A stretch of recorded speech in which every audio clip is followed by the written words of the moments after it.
Super League time. We've got to talk about it because that word has reared its head again. It looks as though the failed European Super League project might be making a comeback.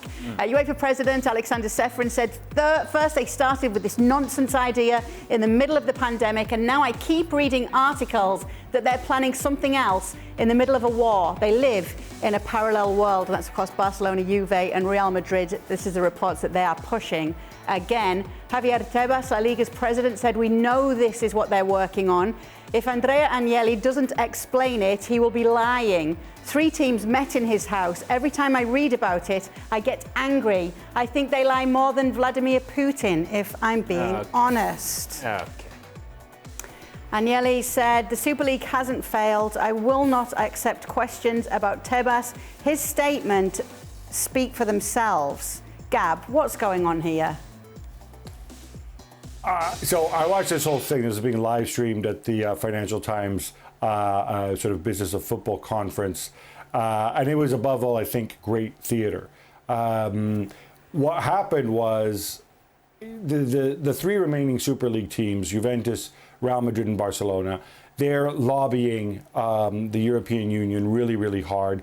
They have this case, this antitrust case coming up before the European Court of Justice, and they're going to decide, or they expect them to decide once and for all, whether UEFA can be a competition organizer and a regulator at the same time, or whether they're acting in a monopolistic, anti-competitive way, and clubs should be allowed to do their own thing, while also playing in their own leagues and kind of picking and choosing what tournaments that they play in.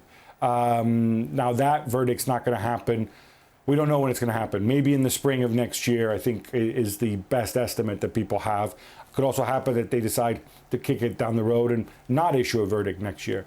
But in the meantime, what the 3 remaining Super League clubs are doing is they're lobbying. They're lobbying the European Union hard. They sent a letter, a document outlining their reasons for the Super League, outlining their reasons why UEFA are in a monopolistic situation, outlining why they're not breaking away, but they want to work with UEFA. This is all that's going on, but I think what happened is when Ceferin and Tebas spoke, they spoke before Agnelli.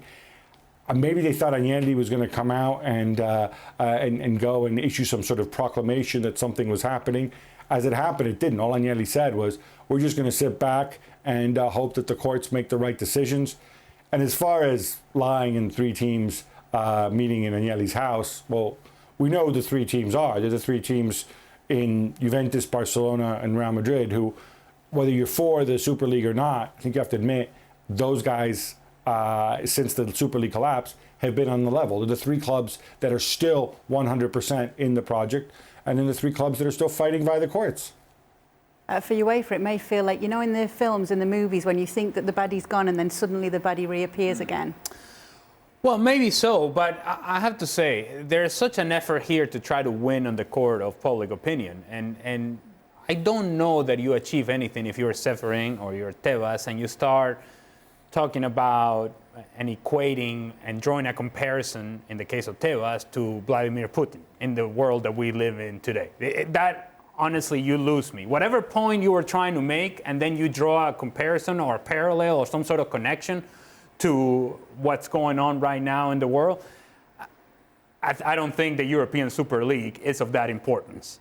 And I think we have to keep that in perspective. And so, quite honestly, I don't think whether Ceferin or Tebas or anybody who's against the European Super League do themselves any sort of favors by trying to make these connections to a pandemic and what's going on in the Ukraine and what's going on in Russia and Putin. And look, it's one thing to discuss whatever you think the merits are of a European Super League and whatever you may think of Juventus, Barcelona, and Real Madrid, right? We can have that conversation, and that conversation can be separate from what's going on in the world and the realities of war. The European Super League right now is not a reality. War is a reality. So to draw a parallel and draw a connection, I think, is unacceptable and quite frankly, is ignorant as well. Yeah, not nice to see. Anyway, let's get you caught up on what's going to be happening this weekend in La Liga. Saturday will start things off. We've got Real Madrid taking on Real Sociedad. Betis against Athletic could be an interesting to watch. Barcelona are away at Elche, and the match day will be round off with Athletic Club taking on Levante. Thank you very much for watching ESPN FC on YouTube. For more highlights, analysis and exclusive content, be sure to subscribe.